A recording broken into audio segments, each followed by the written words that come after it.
Every year, British couples spend an incredible £5 billion on fertility treatment, over £3 billion on IVF. Figures in Red magazine suggest 1 in 5 would consider moving house if they thought it might help them get IVF treatment free on the NHS. Here's the story of Claire and Matt Dando.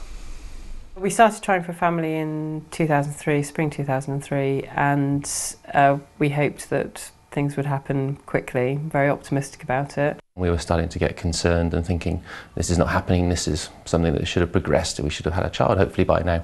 So at that point we started to get concerned and started to look to get some help. The first thing I needed to do was to pursue losing weight, because even if we did need to have further treatment, I knew that was going to constantly be an issue that people would bring up. So I ended up losing 6 stone. We just felt that we weren't really getting anywhere with the NHS clinic that we were with. So we went for a second opinion Christmas 2005, and that was when we found out that my tubes were blocked and actually we needed IVF.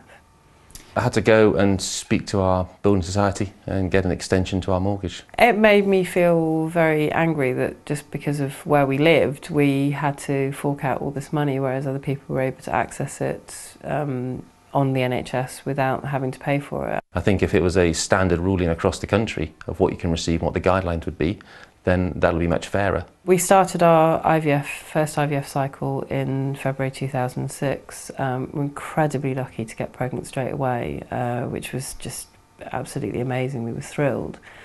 Very sadly, at the 7-week scan, we found out that although both the embryos that we'd had implanted had taken, both of them had died and we'd miscarried. And that was the same with the second one, and it was only on the 3rd attempt they were actually able to have our son Alex.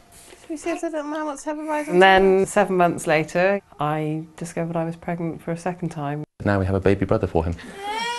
So that was a pretty special moment as well.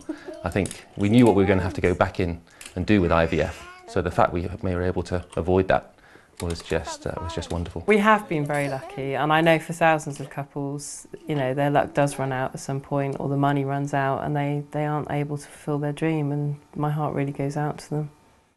It's tough. As I have friends going through it as well. It doesn't get any easier. Our thoughts are with the Dandos, and if you're going through all that, we wish you well with it, obviously. Still to come.